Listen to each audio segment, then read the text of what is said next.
On January 31st, 2019, NRG Esports announced they picked up a Fortnite prodigy. Martin Anderson, aka Mr. Savage, was blowing up. Mr. Savage M! He left millions in awe when he got a 40 bomb in Season 9.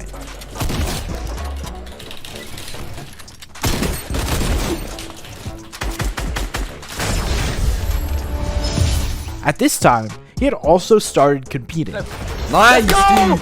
16 kills! And he was in the right place at the right time, because this is your road to the Fortnite World Cup. Fortnite announced the World Cup with a $30 million prize pool, split between solos and duos. There were 10 weeks of qualifiers, 5 for solos, 5 for duos. For duos, he teamed up with the emerging Fortnite god Benji Fishy. And in week 1, they dominated. Let's go! He's nice. Not say white again. Hit him. Another favorite. Died. I hit him. Got him. Coming in first place and qualifying. And solos was more of the same. He qualified in his second try, coming in 4th in qualifier 2. Completely blocked that out. He's deciding to take storm damage. Yes. Mr. Savage! Oh my God! You did not! Oh my God! Making him just one of 22 players to qualify for both solos and duos. At the World Cup, it's Benji Fishy and Mr. Savage, and it's Mongrel and Mitro, and Shinken and Stompy. So this group is absolutely ridiculous. It has some of the biggest names in Fortnite. The hype was crazy. Here we go, ladies and gentlemen, the Fortnite World Cup Finals duo competition begins right now. You go with a European duo. Yeah. I'm picking a European duo as well. Another young squad, Mr. Savage M and Benji Fishy. Dude, Mr. Savage M is cold-blooded. Every time I met him, I'm scared of him. They're absolutely insane, as you can see right here on your screen. We'll get those pictures fixed, don't worry. But either way, these guys are two absolute tanks. While they weren't possibly high expectations placed on them, they played well. Launcher to just take him out of it. He's just so weak, and Mr. Savage just looks up and beams the player out of the air. It's all Benji Fishy and Mr. Savage in the elimination feed right now. Coming in 14th. The next day was solos, and he played well, placing in 29th. But he had established himself as one of the best players in the world. At World Cup, Epic announced the now infamous Season X, and soon after, a new path for competitive, the FNCS. Benji went to play with Mongrel and Mitro, forming the famous MMB, and Mr. Savage teamed up with Rojo and Item. They made grands, and Savage played insanely well, with multiple clutches, highlight plays, and all the like, and managed to come in 7th. A good placement, but he was overshadowed by players like Aqua, who won, and the absolute supernova that was MMB.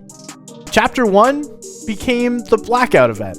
The Blackout event became Chapter 2. Yo, it dropped you right in. What? Then came Squad FNCS. Every region saw big names team up, like Mongrel and Benji in EU. And Mr. Savage failed to qualify for Grands, which ratcheted up the criticism. When I started to hear the absolute blasphemy being spoken about him. From people saying that he was washed, to people saying he was irrelevant, for people saying that he's nothing without Benji Fishy. Even if it was completely ridiculous, and based on an insanely high standard he had already set for himself, it started to get to him. Even if the chatter and the wash label was totally insane and unjustified.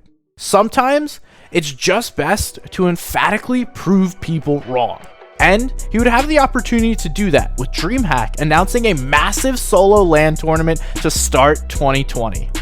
And it would have the best players in the world like his old duo Benji Fishy, World Cup favorite Bizzle, solo World Cup players like Zate Crew, Creo, Clarity G, Zexro, Wolfies, Reverse 2K, Epic Whale, and many more. And a crazy list of today's stars like Andalix, Kanata, Scented, Edgy, and Reed. Long story short, this tournament was a stacker. Perfect for a revenge tour. People keep asking if I'm back, and I haven't really had an answer. But now, yeah, I'm thinking I'm back. But before the tournament, there was just one last announcement. Hi, my name is Martin Mr. Savage Anderson, and I am the newest Fortnite player for 100 Thieves.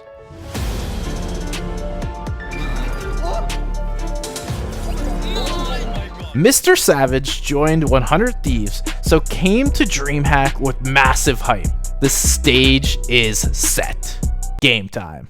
This was an 8-game tournament all in one day. And keep in mind, tournament broadcasting has come a long way since 2020. Bizzle comes out strong in game 1. I think Bizzle, one of the notorious solo LAN players, one of the best of all time. Bizzle, another one. I've seen 4 from him. But is rising star Kanata, who leaves his mark on this game. But Kanata throws Nano's height 100%. This makes it RPGable. Nano 24/7. This time it was Kanata up there with the big pop-off. Absolutely destroying 2 in front of him and then cleans up, almost gets trapped. The movement insane. And he's actually going to be able to close out 1 tap onto Mexi. Getting the win. Game 2 belonged to controller legend Wolfies as he took the win. With Wolfies, he's live at the moment going through. Finally up top, has AR angles. He does not have the RPG, but a big elim here. It's the final 1v1, I think. It's a one-on-one. There's a possibility of an RP coming through, but a big block from Wolfies as he gets back up the zone, moving up a slight hill, coming down for the surprise shot, the self-RPG, but a big win. Game 3, we see Mr. Savage make his mark. Mr. Savage with the RPG. He's got 5 elims, up to 115 points in this game, solely from eliminations. Nice shot on the Jinx. This is somebody who was pushing him and quickly turns. Oh my God! Goodness. Mr. Savage turning it on in the end game. 7 for him. There's a perspective of actually, I believe, Jinx. So we can actually stay in the replay mode if we can. I'm not sure why we're swapping out, but oh, did he just get one more? I think he did, but somebody comes in from the back. It's Repulse God. Jumping to 4th. Game 4 was a little lacking in terms of relevant gameplay footage, but West legend Rex won. Right, all the way from the skies to the ground. Rex has shields he can pop, but it's not going to be enough time. The big shot's coming in. Rex claps back, jams goes down. And Mr. Savage managed to get into first place. We've got Savage all the way in first place, 189 points. Skipping right to Game 6, where Mr. Savage has grown his lead, but goes down early. Given the situation, It's over. He gets out, yes, zone, couldn't take the flopper. Which would bite him, because Nanolite pulls out a second. Through, still, more Angelex goes down, tries to edit through. Now 1v1, another tag, but it's Thomas who comes through. And takes over first place.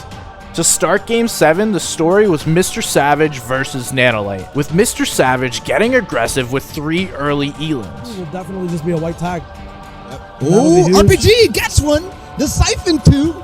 Mr. Savage puts himself back into it with just an easy jump up and also expanding that lead a little bit more. The race is on, and the race is on full. But Nanolite and Mr. Savage both go down reasonably early, opening the door for the rest of the leaderboard. Nanolite dead. Dead? Nanolite dead. He's dead. He's out. And Bizzle took advantage, beating Zayt. Opportunity for him. Opportunity. Oh, Bizzle onto Zayt. And taking the win. We saw it from Steens. He drops down. This elim's so important to get. A nice quick shot off the right side. Pop onto Diego, I believe. Correct me if I'm wrong. Steens then all the way up top. Unfortunately, Bizzle's height retake, that scare, brings him down. Here's the edit that Bizzle confirms. Gets the first shot. Gets traded back. And the lead. With Mr. Savage close behind, setting up the 8th and final game to be completely epic. Mr. Savage starts the game off hot, eliminating Scented. He's going to be using minimal mats as well and ending this fight fast as possible. Scented gets more shields popped off. Now with the box. Then lasering a player. Shots coming in, a huge vital pickup for points. The entire top 3 make endgame, but Bizzle is showing weakness. Bizzle playing so slow. Little comes right on top of him. 1 build remaining. Bizzle needs this. If he does not get this, he is going to go down soon. Yet he taps into his greatest strength. Oh, floppers available in his inventory now. A big impact midair as he drops down. He gets that siphon in as well. Rampaging through the endgame and barely staying alive before going down. 2 floppers, 1 popped. Can he get all the way in? I don't think he can unless he can harpoon anything. 50 he has to look for a Bemis on Clarity. He goes in. Oh, the clutch! Accuracy unheard of, unseen of as he moves forward. 2 seconds. 1, the next beam. It's not possible, but was it enough? Despite Bizzle's incredible play, Mr. Savage came into endgame stacked. An RPG someone. 4 people left. 3 builds and an RPG to work with. He has a rainbow low up, but the question is, this is a great match as a big explosion comes through. He eliminated his friend and duo, Benji Fishy. Versus NRG on low ground while Honey watches, and Savage says no as he blocks him off. The traps are there. It's a 1v1. Is it possible? The edit flubs. He's not in zone. No fish. He's going for it. High ground. He has control. Odenide down there with floppers healing up. Savage. The next RPG comes through. The pump shot misses. It's another chance. He goes for the dive. No mats. Here we go. Odenide dodges the shot. Savage still up top. The fourth shot. It's.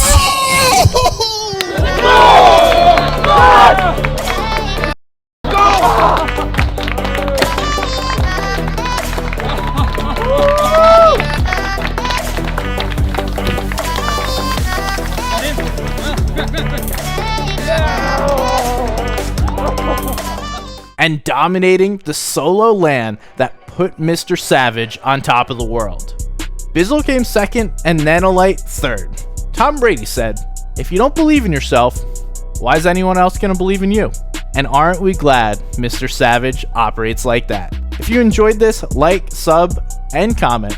And please check out our other videos for more Mr. Savage. Check out A Terrible Season, had an iconic FNCS to see his FNCS.